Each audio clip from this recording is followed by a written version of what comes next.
Here we go. All right, yesterday, another cliffhanger.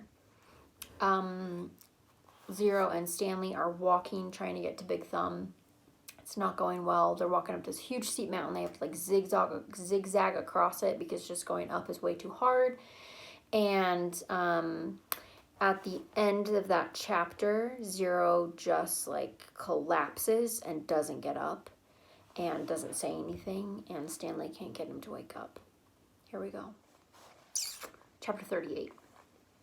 Stanley took hold of Zero's forearms and pulled him upright, and then he stooped down and let Zero fall over his right shoulder.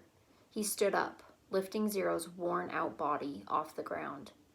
He left the shovel and sack of jars behind as he continued up the mountain. Zero's legs just dangled in front of him. Stanley couldn't see his feet, which made it difficult to walk through the tangled patches of weeds and vines. He concentrated on one step at a time, carefully raising and setting down each foot. He thought only about each step and not the impossible task that lay before him. Higher and higher he climbed. His strength came from somewhere deep inside himself and also seemed to come from the outside as well. After focusing on Big Thumb for so long, it was as if the rock had absorbed his energy and now acted like a kind of giant magnet pulling him toward it. After a while, he became aware of a foul odor. At first, he thought it came from Zero, but it seemed to be in the air, hanging heavy all around him. He also noticed that the ground wasn't as steep anymore. As the ground flattened, a huge stone precipice rose up above him, just barely visible in the moonlight. It seemed to grow bigger with each step he took. It no longer resembled a thumb, and he knew that he'd never be able to climb up it. Around him, the smell became stronger. It was the bitter smell of despair. Even if he could somehow climb Big Thumb, he knew he wouldn't find water. How could there be water at the top of this giant rock? The weeds and bugs survived only by an occasional rainstorm, like the one he had seen from camp. Still, he continued to climb toward it. If nothing else, he wanted to at least reach the thumb. He never made it. His feet slipped out from under him. Zero's head knocked against the back of his shoulder as he fell and tumbled into the small, muddy gully. As he lay face down in the muddy ditch, he didn't even know if he'd ever get up again. He didn't know if he'd even try. Had he come all this way just to... You need water to make mud. He crawled along the gully in the direction that seemed the muddiest. The ground became gloppier. The mud splashed up as he slapped the ground. Using both hands, he dug a hole in the soggy soil. It was too dark to see, but he thought he could feel a tiny pool of water at the bottom of the hole. He stuck his head into the hole and licked the dirt. He dug deeper, and as he did so, more water seemed to fill the hole. He couldn't see it, but he could feel it, first with his fingers, then with his tongue. He dug until he had a hole that was about as deep as his arm was long. There was enough water for him to scoop out with his hands and drop on Zero's face. Zero's eyes remained closed, but his tongue poked out between his lips, searching out the droplets. Stanley dragged Zero closer to the hole. He dug and then scooped some more water and let it pour out of his hands into Zero's mouth. As he continued to widen his hole, his hand came across a smooth, round object. It was too smooth and too round to be a rock. He wiped the dirt off of it and realized it was an onion. He bit into it without peeling it. The hot, bitter juice burst into his mouth. He could feel it all the way up to his eyes, and when he swallowed, he felt its warmth move down his throat and into his stomach. He only ate half. He gave the other half to Zero. "Here, eat this." "What is it?" Zero whispered. "A hot fudge sundae." Chapter 39. Stanley awoke in a meadow, looking up at the giant rock tower. It was layered and streaked with different shades of red, burnt orange, brown, and tan. It must have been over 100 feet tall. Stanley lay a while just looking at it. He didn't have the strength to get up. It felt like the insides of his mouth and his throat were covered with sand. No wonder. When he rolled over and he saw the water hole, it was about 2.5 feet deep and over 3 feet wide, and at the bottom lay no more than 2 inches of very brown water. His hands and fingers were sore from digging, especially under his fingernails. He scooped some dirty water into his mouth and then swished it around, trying to filter out the sand with his teeth. Zero moaned. Stanley started to say something to him, but no words came out of his mouth, and he had to try again. How are you doing? It hurt just to talk. Not good, Zero said quietly. With great effort, he rolled over and raised himself to his knees and crawled to the water hole. He lowered his head into it and lapped up some water. Then he jerked back, clutched his knees to his chest, and rolled to his side. His body shook violently. Stanley thought about going back down the mountain to look for the shovel so he could make the waterhole deeper. Maybe that would give them cleaner water. They could use the jars as drinking glasses. But he didn't think that he had the strength to go back down, let alone make it back up again. And he didn't know where to look. He struggled to his feet. He was in a field of greenish-white flowers that seemed to extend all the way around Big Thumb. He took a deep breath and then walked the last 50 yards to the giant precipice and touched it. And then he walked back to Zero and the waterhole.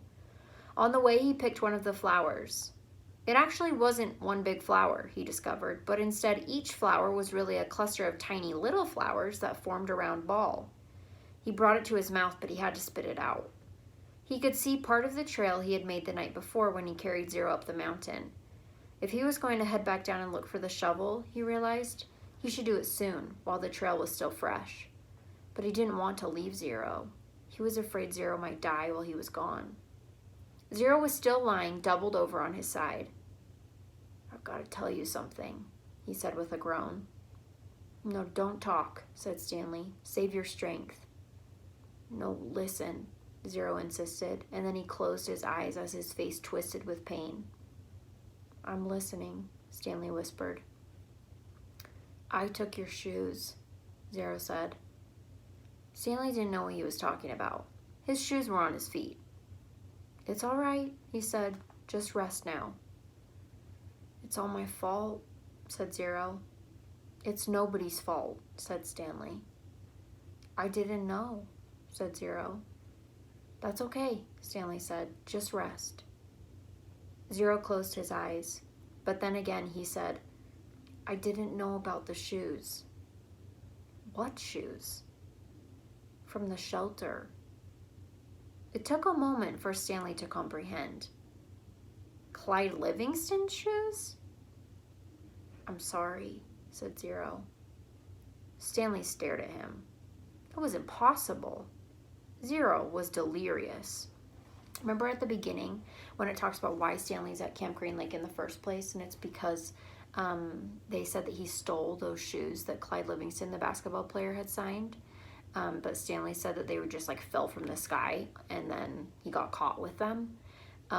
Those are the shoes that Zero's talking about, and he's saying that he stole them from the shelter, which is kind of weird.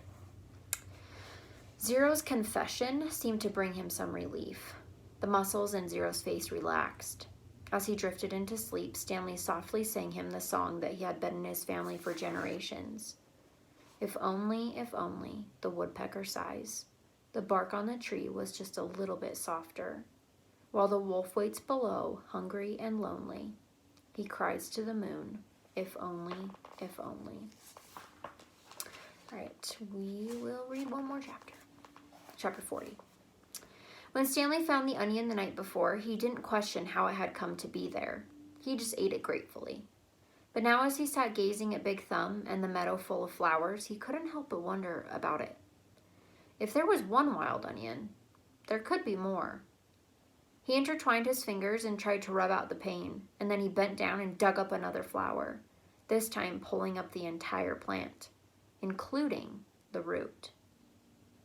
Onions! Fresh, hot, sweet onions, Sam called as Mary Lou pulled the cart down Main Street. 8 cents a dozen. We're back in time again. It was a beautiful spring morning. The sky was painted pale blue and pink, the same color as the lake and the peach trees along its shore. Mrs. Gladys Tennyson was wearing just her nightgown and robe as she came running down the street after Sam. Mrs. Tennyson wasn't normally a very proper woman, and she never went out in public without dressing up in fine clothes and a hat. So it was quite surprising to see the people of Green Lake, so it was quite surprising to the people of Green Lake to see her running past them. "Sam!" she shouted. "Whoa, Mary Lou," said Sam, stopping his donkey and cart. "Good morning, Miss Tennyson," he said. "How's little Becca doing?" Gladys Tennyson was all smiles. "I think she's going to be all right. The fever broke about an hour ago, thanks to you." "Oh, I'm sure that good old Doc Hawthorne deserves most of the credit." "The good Lord, yes," agreed Mrs. Tennyson, "but not Doc Hawthorne. That quack wanted to put leeches on her stomach. Leeches! My word! He said that they would suck out the bad blood. Now you tell me, how would a leech know good blood from bad blood?" "I don't know," said Sam. "It was your onion tonic," said Mrs. Tennyson. "That's what saved her." Other townspeople made their way to the cart. "Good morning, Gladys," said Hattie Parker. "Don't you look lovely this morning?" Several people snickered. "Good morning, Hattie," Mrs. Tennyson replied. "Does your husband know you're parading about in your nightgown?" Hattie asked. There were more snickers. "My husband knows exactly where I am and how I am dressed, thank you," said Mrs. Tennyson. "We have both been up all night and half the morning with Rebecca. She almost died from stomach sickness. It seems she ate some bad meat." Hattie's face flushed. Her husband, Jim Parker, was the butcher. "It made my husband and me sick as well," said Mrs. Tennyson, "but it nearly killed Becca, what with her being so young. Sam here saved her life." "It wasn't me," said Sam. "It was the onions." I'm glad Becca's all right," Hattie said contritely. "I keep telling Jim he needs to wash his knives," said Mr. Pike, who owned the general store. Hattie Parker excused herself and then quickly turned and walked away. "Tell Becca that when she feels up to it to come by the store for a piece of candy," said Mr. Pike. "Thank you. I'll do that." Before returning home, Mrs. Tennyson bought a dozen onions from Sam. She gave him a dime and told him to keep the change. "I don't take charity," Sam told her, "but if you want to buy a few extra onions for Mary Lou, I'm sure she'd appreciate it." "All right then," said Mrs. Tennyson. "Give me my change in onions." Sam gave Mrs. Tennyson an additional 3 onions, and she fed them one at a time to Mary Lou. She laughed as the old donkey ate them out of her hand. Stanley and Zero slept off and on for the next 2 days, ate onions, all they wanted, and splashed dirty water into their mouths. In the late afternoon, Big Thumb gave them shade. Stanley tried to make the water hole deeper, but he really needed a shovel. His efforts just seemed to stir up the mud and make the water dirtier. Zero was sleeping. He was still very sick and weak, but the sleep and the onions seemed to be doing him some good. Stanley was no longer afraid that he would die soon. Still, he didn't want to go for the shovel while Zero was asleep. He didn't want him to wake up and think that he'd been deserted. So he waited for Zero to open his eyes. "I think I'm going to go look for the shovel," Stanley said. "I'll wait here," Zero said feebly, as if he had any other choice. Stanley headed down the mountain. The sleep and the onions had done him a lot of good as well. He felt strong. It was fairly easy to follow the trail he had made 2 days ago. There were a few places where he wasn't sure he was going the right way, but it just took a little bit of searching before he found the trail again. He went quite a ways down the mountain, but still didn't find the shovel. He looked back up toward the top of the mountain. He must have walked right past it, he thought. There was no way he could have carried Zero all the way up from here. Still, he headed downward just in case, and he came to a bare spot between 2 large patches of weeds and sat down to rest. Now he had definitely gone too far, he decided. He was tired out from walking down the hill. It would have been impossible to have carried Zero up the hill from here, especially after walking all day with no food and water. The shovel must be buried in some weeds.